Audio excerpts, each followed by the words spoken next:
Bonjour à toutes et à tous, bienvenue sur votre capsule linguistique où on va dans tous les domaines et nous allons nous intéresser aujourd'hui à la santé. Voilà, on entend parler d'épidémie, d'endémie ou de pandémie, tout cela évoque la terreur puisque à la clé ce sont des morts qu'on enregistre. Bon, ok, on ne va pas enregistrer des morts ici, rien qu'à en parler ce n'est pas contagieux. Alors, on entend épidémie de choléra par exemple.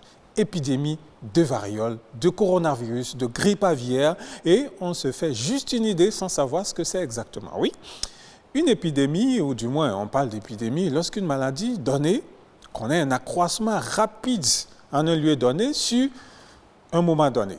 Alors, cela désigne à la fois l'apparition et la propagation d'une maladie infectieuse, contagieuse, qui frappe en même temps et au même moment, au même endroit, un grand nombre de personnes, mais aussi d'animaux. Et quand il s'agit d'animaux, on parle d'épizootie. Et quand il s'agit de plantes, on parle d'épiphytie.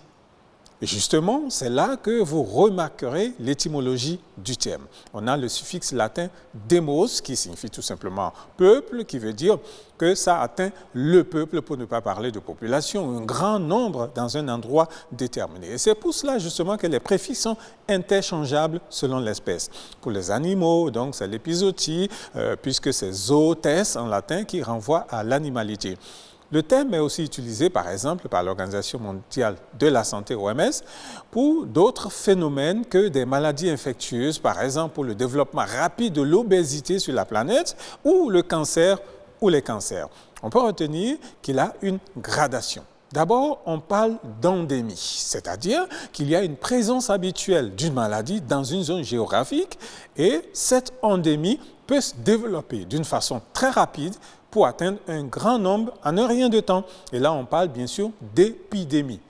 À la suite de l'épidémie, si elle se généralise, touchant plusieurs régions de la planète, alors là, on parle de pandémie. C'est pour cela, justement, on peut dire qu'à un moment donné, à Wuhan, en Chine, dès l'apparition du nouveau coronavirus dénommé COVID-19, c'était une maladie endémique. À la suite de sa propagation rapide dans toutes les régions et des pays environnants, on a parlé d'épidémie.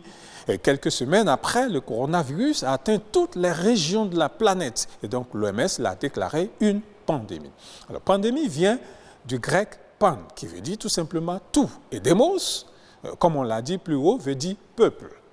Une épidémie peut également surgir sans qu'il n'y ait endémie préalable, par exemple, à la suite d'une contamination d'une personne qui, par la suite d'un rassemblement massif, contamine à la fois plusieurs personnes qui a lieu à son tour, bien sûr, continue de contaminer d'autres, et chacun à la fois, sans qu'on ait parlé, bien sûr, d'endémie. On passe directement à une épidémie.